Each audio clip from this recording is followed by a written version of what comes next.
Hello, and thank you for joining us for Community Crossroads. I'm Carolina Estrain. Here's a look at what's coming up on today's show.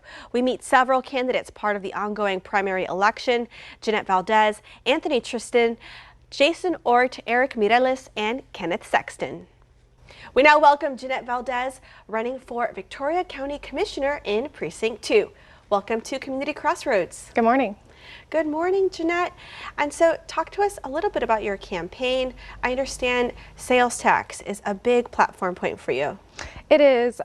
So sales tax is the second largest budget item that we have in the county budget. And in order to help alleviate property taxes, there are some things that can be evaluated with our sales tax budget.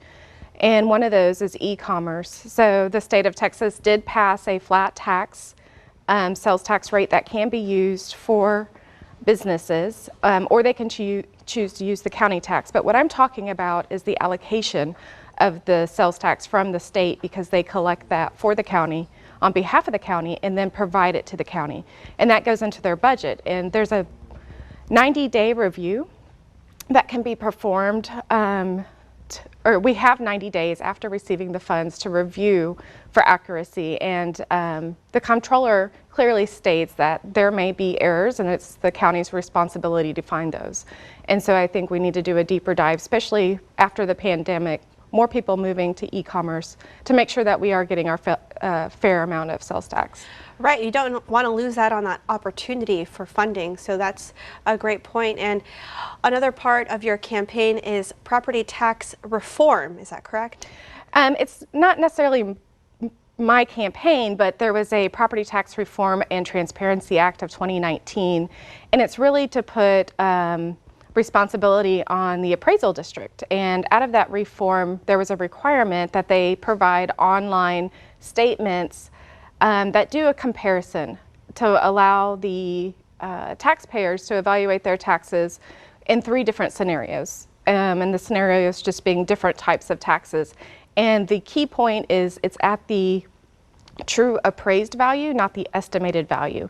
And currently our appraisal district, I have not seen this tool online. Now they do have it under one tax rate, but the scenario is not out there. And so it's just working with our local appraisal district to get us up to speed there.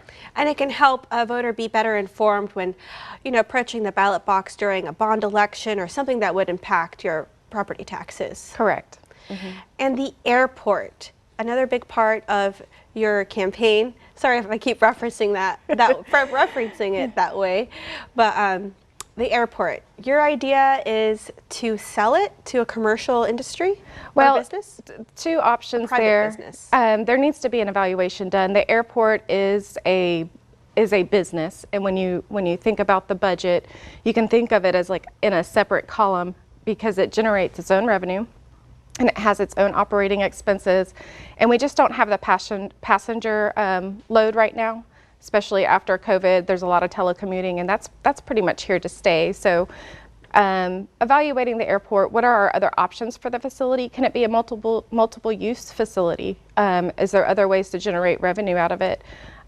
Or the private market, if it went to a private airport, similar to ones like in Sugar Land, you would still have the ability to fly in and out of it, but it wouldn't be on the taxpayers. It wouldn't be a burden to the taxpayers. Well, thank you so much for joining us on Community Crossroads. Best of luck in your candidacy. And coming up, don't go anywhere. We meet another candidate part of the ongoing primary election.